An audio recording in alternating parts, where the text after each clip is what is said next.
Hello friends, आप सभी का स्वागत है आपके अपने चैनल राजू सॉल्यूशन में। आज हम लोग देखने वाले हैं बिहार डीएलएड एंट्रेंस एग्जाम 2025। बिल्कुल 2025 के लिए यहाँ पे हम लोग रेगुलर क्लास देख रहे हैं। जीके जीएस का जो टॉप क्वेश्चन है, जिस लेवल का क्वेश्चन पूछे जाते हैं उसी टाइप से हम क्वेश्चन यहाँ पे आप लोगों के बीच में करवा रहे हैं रेगुलर।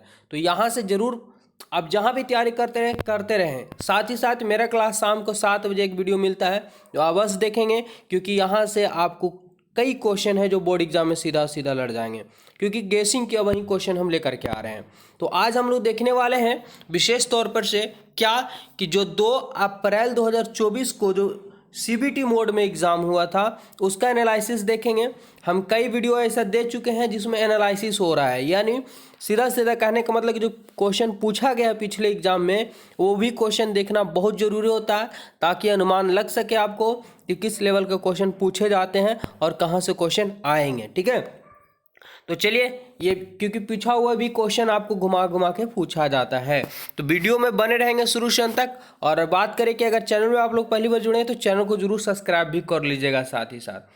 चलिए क्वेश्चन है, देखेंगे। पहला क्वेश्चन है कि खाद्यान्नों जैसे गेहूं, चावल, मक्का, बाजरा और ज्वार से हमें मुख्य रूप से प्राप्त होता है।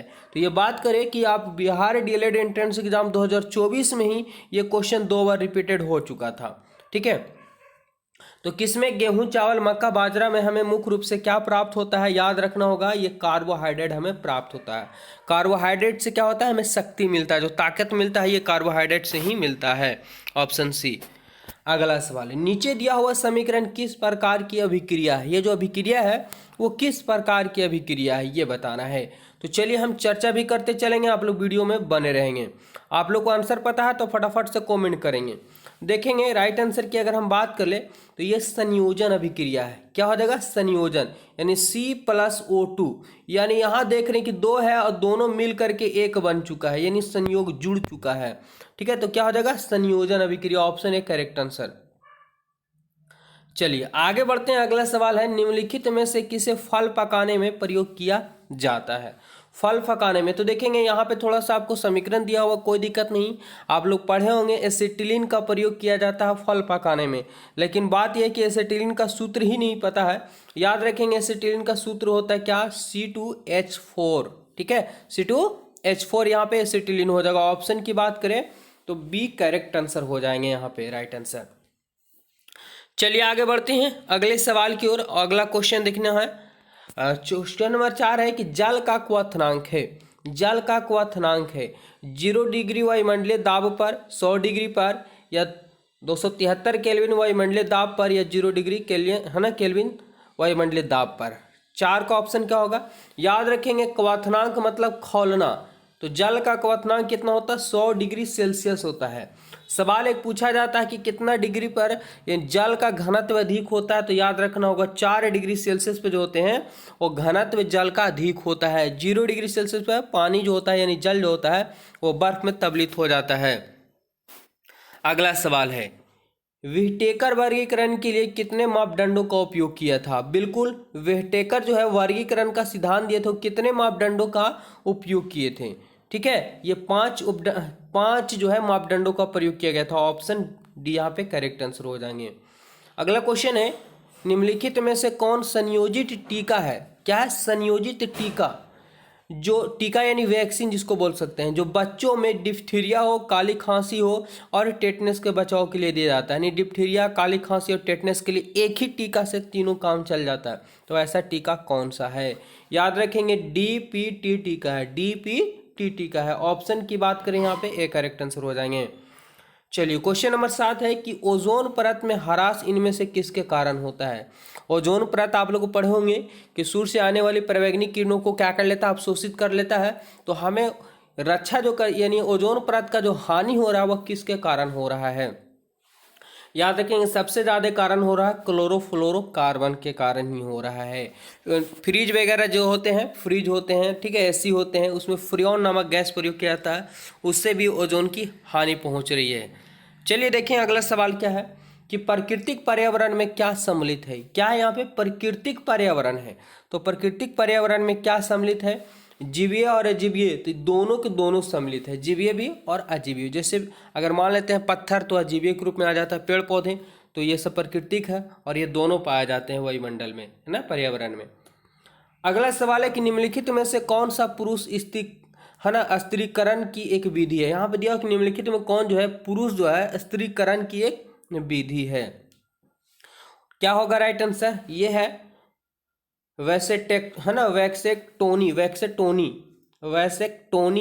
राइट आंसर हो जाएगा, जो पुरुष को स्त्रीकरण किया एक विधि है। ऑप्शन ए करेक्ट आंसर हो जाएंगे। अगला सवाल है कि 20 मीटर प्रति सेकंड की रफ्तार से एक सरल रेखीय पथ पर चल रही बस का त्वरण 4 मीटर प्रति सेकंड है, तो 2 सेकंड के बाद इसकी चाल क्या होगी। देखिए क्वेश्चन आपको यहाँ से भी जो है ना पक्का एक क्वेश्चन देखने को मिलेगा न्यूमेरिकल, जो आपको या तो त्वरण से संबंधित हो, चाल से संबंधित हो, वेग से संबंधित हो, या गुरुत्वाकर्षण या गुरुत्व से संबंधित हो। एक क्वेश्चन पक्का आपको आएगा ही आएगा। तो चलिए 20 मीटर प्रति सेकेंड की रफ्तार से सरल रेखा पथ पर चल रही है, कार का त्वरण इतना है, तो 2 सेकंड के बाद इसकी चाल, यानी आपको कहने का मतलब हुआ कि प्रारंभिक चाल जो दिया हुआ है वो क्या दिया, 20 मीटर प्रति सेकेंड। त्वरण आपको दे चुका है 4 मीटर प्रति सेकेंड स्क्वायर, समय दे चुका है आपके पास 2 सेकेंड, फिर पूछा है आपके पास कि इसकी चाल यानी अंतिम चाल क्या होगा। तो आप लोग पढ़े होंगे v बराबर u प्लस ए टी, ठीक है, बिल्कुल आप लोग पढ़ चुके हैं v बराबर u प्लस ए टी। तो प्रारंभिक चाल 20 दिया हुआ है, a का मान हमारे पास क्या दिया हुआ है, तो 4 और t का मान हमारे पास 2, तो 4 दूना 8 और 20, 20 और 8 28 हो जाएगा। 28 ऑप्शन में है, बिल्कुल ऑप्शन डी यहाँ पे करेक्ट आंसर हो जाएंगे। ठीक है, ये न्यूटन के आप लोग पढ़े होंगे द्वितीय नियम। ऑप्शन की बात करें बी, सॉरी यहाँ पे डी है। चलिए आगे देखते हैं। अगला सवाल है कि किसी वस्तु का द्रव्यमान 20 kg है तो यह भार बराबर है। अब बड़ा कन्फ्यूजन होता है यहाँ पे, चलिए यहाँ पे भी हम क्लियर करेंगे, जरा ध्यान से समझना होगा क्या होगा राइट आंसर। तो 20 है, केजी का मान जो दिया हुआ है यहाँ पे, तो किसी वस्तु का द्रव्यमान इतना है, तो यहाँ पे हमको जी का 20 केजी है तो भार के बराबर होगा। तो कहने वाले गुरुत्वाकर्षण का जो मान होता है यहाँ पे, तो 9.8 आप लोग न्यूटन पढ़े होंगे। दशमलव हटेगा, जीरो आएगा, गुना कर देंगे, जीरो से जीरो कट जाएगा, गुना कर देंगे। तो 8 दूना 16 का 6 हाथ में 1, 9 दूना 18 19, कितना हो जाएगा, 196 न्यूटन हो जाएंगे। ऑप्शन की बात करें तो ऑप्शन बी करेक्ट आंसर हो जाएगा, भार। ठीक है, तो भार और आप पढ़े होंगे एफ बराबर जो होता है एम जी होता है। तो एम हमारे पास 20 दिया हुआ था, जी का मान होता है 9.8 होता है। ठीक है, चलिए आगे देखिए। अगला सवाल क्या दिया हुआ है, पूछा गया था, ये सब टोटल सवाल पूछे गए हैं। किसी वस्तु का वजन हवा में 10 न्यूटन है, जब वस्तु को किसी द्रव में पूरी तरह डुबा दिया जाता है तो उसका वजन 8 न्यूटन रहता है, उस वस्तु द्वारा हटाए गए द्रव का वजन क्या होगा। बड़ा सिंपल सा क्वेश्चन है।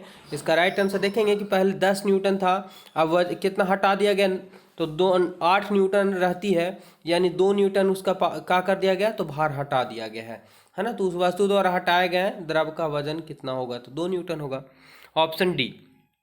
चलिए तो देख लिए, यहाँ पे आप लोग अनुमान लगा सकते हैं कि न्यूमेरिकल से आपको 3 से 4 क्वेश्चन पक्का डीएलएड एंट्रेंस एग्जाम में देखने को मिल जाएगा। तो आपको 9th क्लास का जो न्यूमेरिकल है और 10th क्लास का फिजिक्स का, वो आपको देख लेना है। ठीक है, और ऐसे हम विशेष रूप से एक वीडियो लेकर के आएंगे जो 9th 10th का न्यूमेरिकल हो, जो डीएलएड एंट्रेंस एग्जाम में पूछा जाएगा। हमारे चैनल से बस जुड़ जाइए। मनुष्य में ध्वनि की तीव्रता का प्रास है, यानी मनुष्य जो है ध्वनि को सुन सकता है, कितना तक के ध्वनि को सुन सकता है, न्यूनतम और अधिकतम। तो बिल्कुल मनुष्य जो होता है 20 हर्ट्ज से लेकर के 20,000 हर्ट्ज की ध्वनि तक के वो सुन सकता है। ठीक है, इसके नीचे की ध्वनि को नहीं सुन सकता है। उसको विशेष रूप से कुछ कुत्ते होते हैं, कुछ चमगादड़ होते हैं, कुछ ऐसे जीव होते हैं जो 20 हर्ट्ज के नीचे की ध्वनि को सुन पाते हैं। अगला, उत्पत्ति के आधार पर संसाधनों को कितने भागों में बांटा गया है। तो उत्पत्ति के आधार पर जो संसाधनों को भागों में बांटा गया वो 2 भागों में बांटा गया है। ठीक है, ऑप्शन बी हो जाएंगे। अगला सवाल है कि पृथ्वी के वायुमंडल में पाई जाने वाली गैसों में नाइट्रोजन की मात्रा कितनी होती है।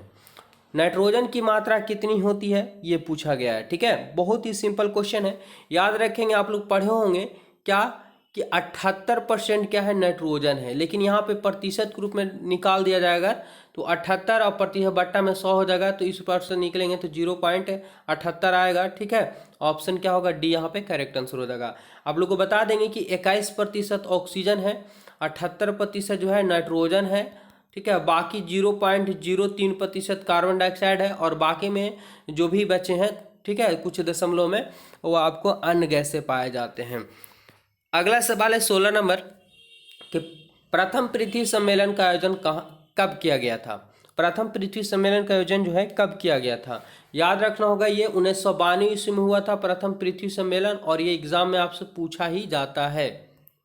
17 नंबर सवाल, तापीय ऊर्जा के उत्पन्न किस पदार्थ का प्रयोग किया जाता है। तापीय ऊर्जा के उत्पादन में किस पदार्थ का प्रयोग किया जाता है। तापीय यानी गर्मी उत्पन्न करने के लिए, गर्मी उत्पन्न करने के लिए तो जल का नहीं किया जाएगा, पेट्रोलियम हो गया या कोयला हो गया। तो याद रखेंगे तापीय ऊर्जा में जो किया जाता है, ठीक है, तो कोयला का प्रयोग किया जाता है। ऑप्शन बी करेक्ट आंसर हो जाएंगे, क्योंकि पेट्रोलियम होता है अत्यंत ज्वलनशील पदार्थ होता है, वो उतना देरी तक के जल नहीं पाएगा। ठीक है। विद्युत ऊर्जा का वाणिज्य इकाई क्या है। विद्युत ऊर्जा का वाणिज्य यानी व्यापारिक इकाई क्या है, से पूछा गया है। तो विद्युत ऊर्जा आप लोग देखते होंगे बिजली वाले मीटर वाला जो भी आता होगा, वो बिजली किस में मापा जाता है, यूनिट में मापा जाता है, तो वही उसका क्या होगा, इकाई होता है। ठीक है, वाणिज्य इकाई या व्यापारिक इकाई बोल दिया जाता है इसे। चलिए 19 नंबर क्वेश्चन नहीं लिखे हैं।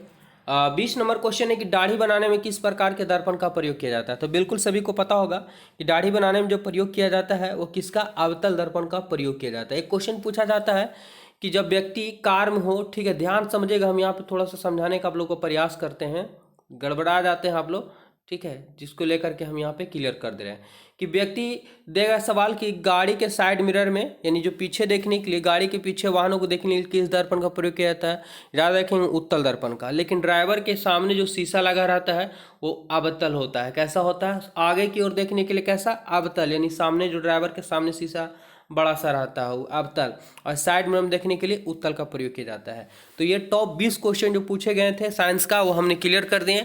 आपको अनुमान हो गया होगा कि कैसे क्वेश्चन आते हैं। 3 से 4 आपको न्यूमेरिकल देखने को मिलेंगे, बाकी 9-10 से ही ज़्यादा क्वेश्चन आपको देखने को मिल रहे हैं। तो इसी के आधार पर हम लगातार क्वेश्चन आप लोगों के बीच में लेकर के आ रहे हैं। हमारे चैनल से बस जुड़े, साथ ही साथ अगर आप कहीं भी क्लास कर रहे हैं तो करते जाएँ। शाम को 7 बजे एक वीडियो मिलता है, अवश्य देख लेंगे। ठीक है, धन्यवाद, मिलते हैं नेक्स्ट वीडियो में। जय हिंद। इसका सोशल साइंस लेके